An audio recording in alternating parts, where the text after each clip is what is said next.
ময়নার কাণ্ড দেখে খুশি হয়ে গেল রোদ, আর অবাক হয়ে গেল বড় মা আর মেঘ। হ্যাঁ বন্ধুরা, এমনটাই দেখা যাবে, তাই সম্পূর্ণ জানতে ভিডিওটিতে লাইক দেওয়া, চ্যানেলটি সাবস্ক্রাইব করে দেখতে থাকুন। গল্পের শুরুতে দেখা যাবে রোদ্রুর ময়নার উপর খুব চিৎকার চেঁচামেচি করছিল আর বলছিল, আমি কি খাবো বলেছি, বলেছি আমি খাবো। ঠিক তখনই বড় মা আর মেঘ নিচে থেকে এটা শুনতে পায় যে রোদ্রুর ময়নার উপর চিৎকার করছে। তখন এই কথা শুনে বড় মা বলতে থাকে, কিরে মেঘ, রোদ্রুর এরকম ময়নার উপর চিৎকার করছে কেন? তখনই মেঘ আর বড় মা দুজনেই ছুটে চলে যায় ময়নাদের রুমে। তখন বড় মা বলতে থাকে, কি হয়েছে, তুই এরকম ময়নার উপর চিৎকার করছিস কেন? আর ওই পাশে গুঞ্জা ময়নার উপর চিৎকার চেঁচামেচি শুনে খুব খুশি হয়ে যায়। তারপর যখনই বড় মার গলা শুনে তখনই মুখটা আবার ভার করে ফেলে। এদিকে বড় মা বলতে থাকে, কি করেছে ময়না, তুই এরকম করছিস কেন ময়নার সাথে? তখনই ময়নার উপর আরো রেগে যায় রোদ আর বলতে থাকে, আমি কি বলেছি এখন খাবো? ওকে কে বলেছিল খাবার আনতে? তখন বড় মা বলতে থাকে, মেয়েটার কি দোষ, তুই এসেছিস, খাবার নিয়ে এসেছে। আর তাছাড়া তুই মেয়েটার কথায় রাজি হয়ে বাড়িতে চলে এসেছিলি, সেই খুশিতে মেয়েটা সবার জন্য কচুরি আর আলুদম করেছে। একটা করে কচুরি ভাত ছিল আর জানালা দিয়ে দিচ্ছিল, তুই কখন আসবি। তারপরে তুই যখন আসলি তখনই খুশিতে মেয়েটা তোর জন্য খাবার নিয়ে এসেছে। ও কি অন্যায়টা করেছে, হ্যাঁ? কি অন্যায়টা করেছে? তুই ওর উপর শুধু শুধু রাগারাগি করলি। তারপরে দেখা যাবে ময়না খাবারটা রেখে বাহিরে গিয়ে কাঁদতে থাকে। ওইদিকে রৌদ্র বলতে থাকে, দেখো মা, আমি যা করেছি একদম ঠিক কাজ করেছি। আমার সবসময় মন মেজাজ ভালো থাকতে হবে তো। ঠিক তখনই বড় মা বলতে থাকে, মেয়েটা কি এমন করেছে যে তোর মনটা খারাপ হয়ে গেল? তখন রৌদ্র বলতে থাকে, আমি একটা ইম্পর্টেন্ট কথা বলছিলাম মা। তো সেই সময় ওর এসে খাবারটা দিতে বলেছিল কে? তখন বড় মা বলতে থাকে, কার সাথে কথা বলছিলি তুই? কার সাথে? কে এমন ইম্পর্টেন্ট? তখনই মেঘ বলতে থাকে, আচ্ছা ভাই, তুই কার সাথে কথা বলছিলি শুনি আমরা। কে এমন ইম্পর্টেন্ট যে তার সাথে কথা বলার সময় তোর ময়নার সাথে এমন রাগারাগি করতে হলো? ঠিক তখনই গুঞ্জা শুনতে পায়। আর তারপরে দেখা যাবে রোদ্রুর বলতে থাকে, আমি তোমাকে পরে ফোন করছি, এই বলেই ফোনটা কেটে দেয়। তখন গুঞ্জা বলতে থাকে, ও আচ্ছা, এই সব কিছু এই রুদ্রের মা করেছে তাই না? সব এত কিছু করেছেন তো, কিন্তু আপনি আমার হাত থেকে কিছুতেই রৌদ্রকে বাঁচাতে পারবেন না।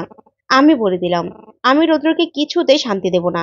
এইভাবে গুঞ্জা এক দৃষ্টিতে তাকিয়ে থাকে। তারপরেই বড়মা বলতে থাকে, তুই কেন ফোনটা কেটে দিলি, কার সাথে কথা বলছিলি? তখন মেঘ বলতে থাকে, মা দাঁড়াও, আচ্ছা ভাই, তুই গুঞ্জার সাথে কেন এখনো কথা বলছিস? আমি তো বুঝতে পারছি না। তোর এখন উচিত গুঞ্জার সাথে কথা বলা বন্ধ করে দেওয়া। তখন রোদ বলতে থাকে, কেন, কেন বন্ধ করবো আমি? গুঞ্জাকে আমি দীর্ঘদিন ধরে চিনি, ওর সাথে আমার অনেক দিনের সম্পর্ক।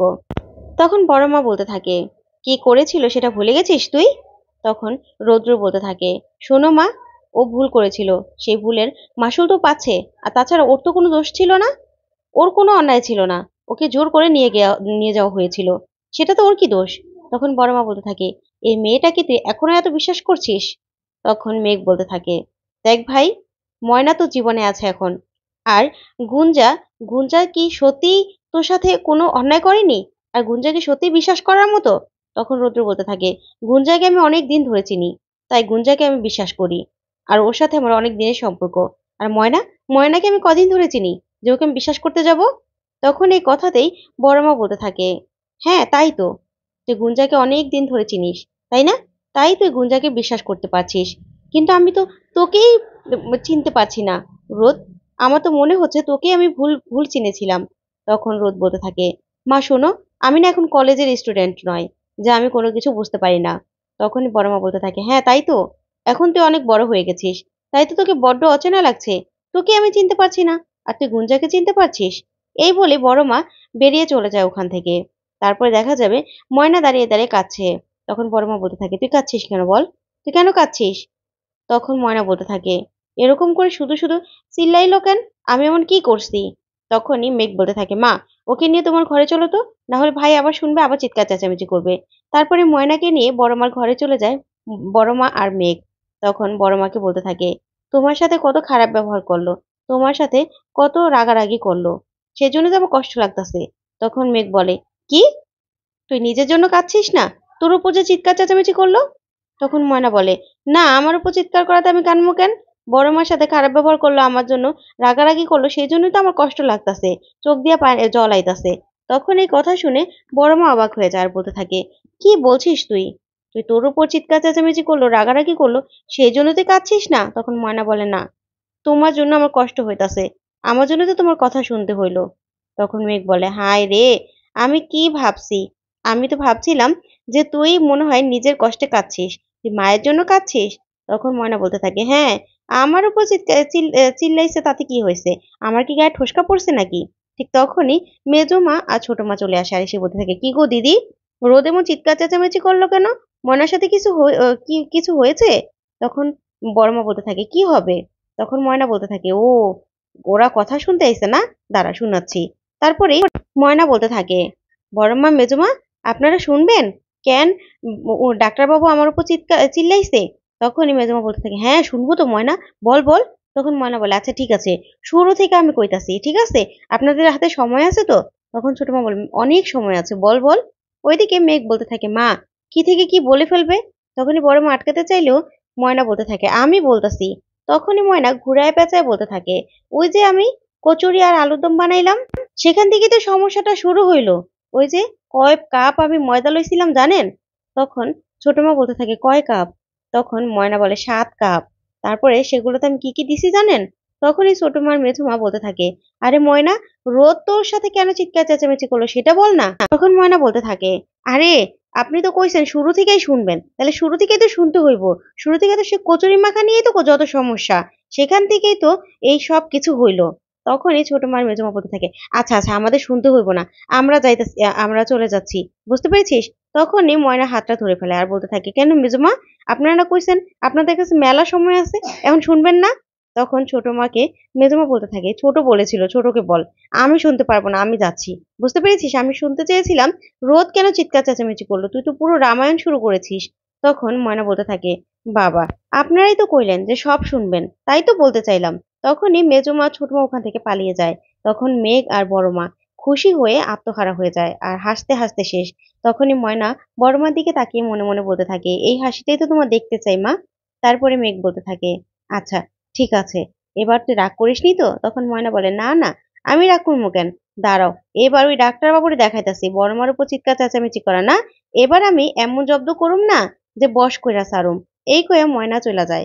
তারপরে মেঘ বলতে থাকে, "মা, ওকে আর ওকে আর আটকিও না। দেখবে এই ময়নাই পারবে ভাইকে বশ করতে। তুমি দেখবে হয়তোবা একটু সময় লাগবে।" তখন বড় মা বলতে থাকে, "সেটাই যেন হয়।" ওইদিকে দেখা যাবে রৌদ্রর মনে, মনে খুব কষ্ট পেতে থাকে। ওর মায়ের সাথে রাগারাগি করেছে সেই জন্য খুব কষ্ট পেতে থাকে। তারপরে ময়নার সাথে চিৎকার চেঁচামেচি করার জন্য রৌদ্র বলতে থাকে, "মেয়েটার কি দোষ? মেয়েটা তো কিছু জানতো না। মায়ের ইচ্ছেতেই তো আমাকে বিয়ে করতে রাজি হয়েছিল। মেয়েটার সাথে খুব খারাপ ব্যবহার করে ফেলেছি। আচ্ছা, আগে কচুরি খাই, তারপরে সরি বলে নেব।" এই বলে কচুরির প্লেটটা নিয়ে খেতে যাবে তখনই ময়না চলে আসে আর এসে বলতে থাকে, "কেমন? মাথা ঠান্ডা হইছে?" তখন রোদ বলতে থাকে, "হ্যাঁ, হইছে।" তখন ময়না বলতে থাকে, "কচুরি? কচুরি ঠান্ডা হয়ে গেছে?" তারপরে রোদ বলতে থাকে, "না, যা আছে খেতে পারবো।" তখন ময়না বলে, "দরকার নাই। আমি গরম কইরা এনে দিতাছি।" তখন মেঘ বলে, "না, দরকার নেই।" "আচ্ছা, তুমি এরকম করে হাঁটছো কেন?" তখন ময়না বলতে থাকে, "আসলে আপনি তখন সবসময় লাফালাফি করি। তাই ভাবছি এরকম করেই হাঁটবো। বুঝতে পারছেন? আর আপনার কাছে জ্বর আসার কোনো ওষুধ আছে? জ্বর আইলে না বড় মা আমার কত সেবা যত্ন করবো। আসলে আমার মা নাই তো। তাই না আমি মা হারার কষ্টটা বুঝতে পারি। আপনি তো বুঝতে পারেন না।" তখন এই কথা শুনে রোদ বলতে থাকে, "তোমার মা নেই বলে তুমি কষ্টটা বোঝো, তাই না?" তখন ময়না বলতে থাকে, "হ্যাঁ, বুঝি তো। আর তাছাড়া আপনি কিন্তু বড় মার সাথে রাগারাগি করে খুব খারাপ করছেন। সরি কইবেন, ঠিক আছে?" তখনই রৌদ্র বলতে থাকে, "আচ্ছা ঠিক আছে। আমি ক্ষমা চেয়ে নেব। বুঝতে পেরেছো?" তখন ময়না বলতে থাকে, "আসলে বড় মারে পাইয়া আমি খুব খুশি। এখন আমার মায়ের অভাবটা আমি ভুইলা গেছি। আমি ছোটবেলা থেকে সবার মাকে দেখলে না খুব কষ্ট পেতাম। মনে করতাম আমার মা থাকলেও তো আমাকে কত আদর করতো। এখন বড় মা আমাকে আদর করে না, সেটা না আমি খুব ভালো লাগে আমার। আমারে আদর করলে আমি খুব শান্তি পাই।" তখনই এই কাণ্ড দেখে রৌদ্রর অবাক হয়ে যায়। তারপরেই ময়না বলতে থাকে, "আমারে যদি একটা ঠাসাইয়া চড় মারতো?" তখন রৌদ্র বলে, "আবার চড়ও খেতে চাও?" তখন ময়না বলে, "হ, তারপরে যে আমার আদর করতো সেইটা?" এই শুনে রৌদ্র খুব হাসতে থাকে। তখন ময়না রৌদ্রের হাসি দেখে মনে, মনে বলতে থাকে, "এরকম ভাবেই আপনি হাসুন। আমার দেখতে খুব ভালো লাগে।"